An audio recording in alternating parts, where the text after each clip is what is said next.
এই কি করেছিস তুই ওখানে?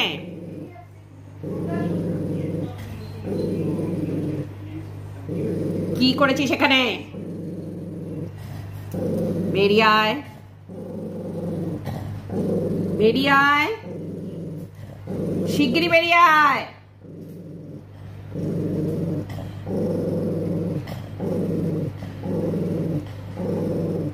তোকে ভয় পাচ্ছি, আমি প্রচন্ড ভয় পাচ্ছি। বেরিয়ে আয়। কি করেছিস সেখানটায়?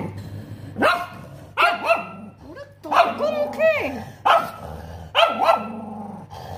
তোর এই গোসাঘরটাকে আমি বন্ধ করবো, দাঁড়া।